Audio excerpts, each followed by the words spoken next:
Okay, this is the beginning of this opus of the 10 points, or 10 things I think you should understand going into retirement, unless you're very rich. So, my experience in retirement, I think will apply to probably the majority of Americans. So, number 10.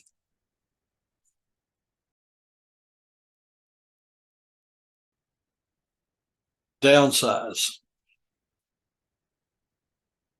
Now, unless you're living in a shoebox to begin with, or you're renting, and even if you are renting, but I'll get into that a little bit more later. As you get older, you're not going to be able to keep the house up in the way you would like to. This is not only the inside stuff and housekeeping. It also has to do with the chores outside, particularly if you own the property, you own the house. When I was younger, I had no problems putting a ladder up beside the house and climbing up there and cleaning out my own gutters, rain gutters. That would be suicide for me to do that now. I don't have the balance for it anymore. That's just one of many examples. Fortunately for me, I've got a black thumb when it comes to gardening. I've never cared for it. I was raised, I was born in 1947, a long time ago. And in the early and mid 50s, we had some property and we did a little bit of farming. It wasn't our source of income, but we would grow and raise some of our own food. So, in so much as I could help at that age and was required to help at that age, gardening was unpleasant then, and that has continued throughout my lifetime. I don't like to do it, but if you do, as you get older, you're not as likely to be able to do as much of that. So downsizing applies to everything. That's particularly true of everything. If you got a fancy car or pickup truck, you might decide to get something smaller. And here in the state of Florida, when you reach 75 years old, the automobile insurance gets to be almost unaffordable. I've got a great driving record with maybe 2 or 3 claims in my 50 years of driving. But when I hit 75, my insurance with Florida minimum amounts like liability and so on and so forth was running me about $200 a month. So before I retired, well, that's not really true. I retired in 2005. So the last car I bought was 2014 Nissan, brand new, paid cash. And the first year I owned it, I put 1,200 miles on it. The insurance companies don't care. The fact that they've got almost no risk when you're driving 1,200 miles a year. So at any rate, it very quickly it dawned on me that I was better off to Uber. So I gave the car away, and So either I hitch a ride with somebody else or I Uber. So, but in my budget, I'm including $250 a month for transportation cost. And I recently spent 4 days up in Washington, D.C., touring the monuments. And I was going by taxi and Uber. And in that week, I spent less than $200 on transportation. So that's just one thing. But the housing is the main thing. You need to get, if you own a home and have some equity in it, it's time to sell it, cash out, and find something that you can buy outright. Now, I personally elected to go into a retirement community, 55 plus community, as it's called in Florida. And in Florida, that means the community has to have 70% or more owners that are 55 years or greater, because that has to do with property taxes. So at any rate, in my case, I had a house that I lived in only about 8 years. And this one I bought with a VA loan, only paid $50 down, but only had a 15-year mortgage on it. So in 7 years, I had some equity built up in it. So when my wife passed away in 2019, I didn't want to stay in the house, mainly because of the memories. Her illness was so long.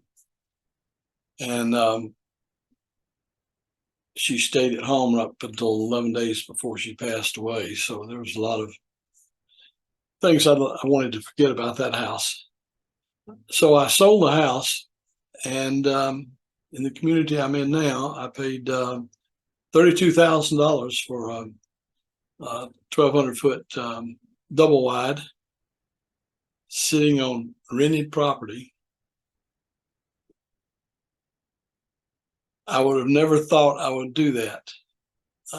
Even when I bought this, I was really considered buying the property underneath it. And then I did the math, and I would have to live to be about 125 years old before I would break even on rent versus spending the cash on the land. So I'm here, and I'm very happy with that decision, because I'm in a great community. The park is 1 square mile. It's actually a triangle, but it's 1 square mile of territory.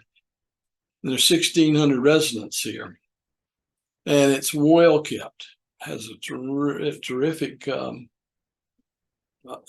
of amenities. It's got 2 large swimming pools. One's a walk-in pool. It has a theater with a 200-person capacity with a state-of-the-art stage for the residents to put on plays and whatnot. There's multiple rooms for crafts and whatever. And it's 24/7 security, gated security with security patrols. So I couldn't want anything more than that. Plus, I'm with a lot of other seniors. So there's some activities where you have company and, other people you can identify with.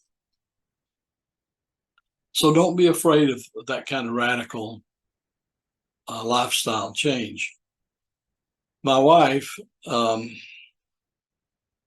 before her Alzheimer's presented itself, I'd suggested we might do something like this. And she was dead set against it. She would say, "Oh, I'm not going to end up in a double wide in Florida." Well, I wish I had gone to a little bit of trouble and taken her around and look at things, because she would have been so happy here for the few years she had left to her. But anyway, that don't have any preconceived notions. Now, Of course, let me point out that I'm here in Central Florida. This kind of situation probably doesn't exist in Wisconsin or North Dakota or whatever, where the climate's not conducive to what you see in the background here. So that means you have to consider, do you want to move away from where you've lived most of your life or away from family? And that's a real consideration. I'm not going to pretend that it's not. For me, I'm the last survivor in my generation of family. I have 3 children, 2 of which live here in Central Florida, and 1 who lives in Atlanta, Georgia, where I was born and raised. So I'm fortunate that my oldest son and I are very close, so I see him and my grandson a great deal. So that's good. So let's face it, I've been lucky. The circumstances have been good to me. Health-wise, I'm in pretty good shape. I'm diabetic and have been for a long, long time. So I'm insulin dependent. But I'll be 77 in January, so I'm holding up pretty well. I've had some close calls in my lifetime. I was a hostage in the Middle East. I was in the Air Force. It was a short term, only 32 days, but there were 60 of us, and 1 in the group was killed by machine gun fire, and another horribly wounded. The only good news is that I'd served 17 months of a 4-year enlistment, but the Air Force offered an early out for those of us who went through that, and I took it, and with all the benefits attached. And then later, my wife and I, we were married in 1970. And at that time, I was doing a lot of motorcycle racing, motocross and enduro. And the worst injury I ever had was in a motocross race when I dislocated my thumb when I was thrown over the handlebars of my motorcycle. I put probably 100,000 miles on the road with big motorcycles, along with my wife as a passenger. And didn't have an accident until 2003 when I got T-boned by a Chevy. Motorcycles aren't that dangerous, but boy, if you have get hit by a car, there's no such thing as a fender bender. So, make this long story short, I was badly injured. It took me a year to recover. I'm lucky to have survived. I won't go into the details. But anyway, downsizing. So you've got to think about what you're actually going to need and use when you retire.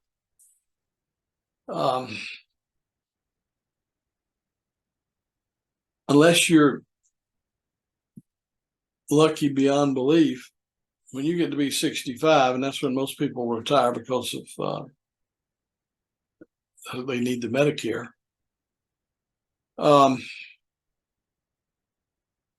What you're thinking about at 50 is not the way you're going to feel at 65, trust me. So in preparing for that eventual date, which for most people will be when you're 65, you need to get real.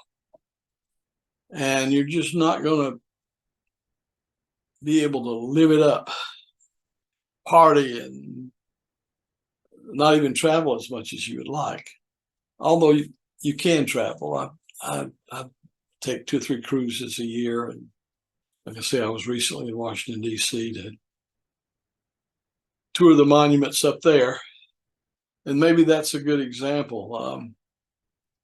Okay, I'm 76 now, and that was 2 or 3 months ago. I was surprised how little endurance I had walking around all the monuments up there. I should have, instead of spending a week up there, I should have spent 2 weeks, because what I really needed to do was go out, tour for one day, rest the next, tour, rest, tour, rest.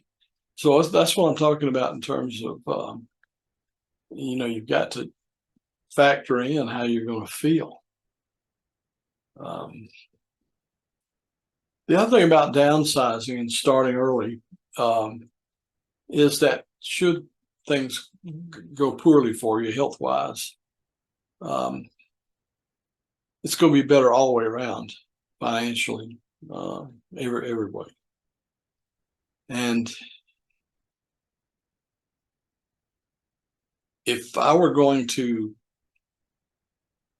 had it to do over again, so we bought that house in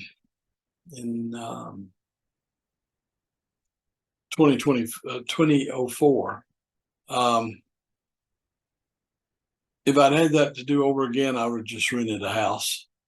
The beauty part about renting is that, you can move around so easily. You're not tied down.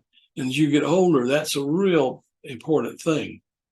If my health had gotten worse, and if I hadn't had a wife who was a registered nurse, I might have needed to move closer to one of my children, or closer to health facilities, or whatever. So you need to be flexible. And I think that's going to do it for number 10. I'm going to edit this heavily, and I may insert some other things in here, but I think that'll wrap it on number 10.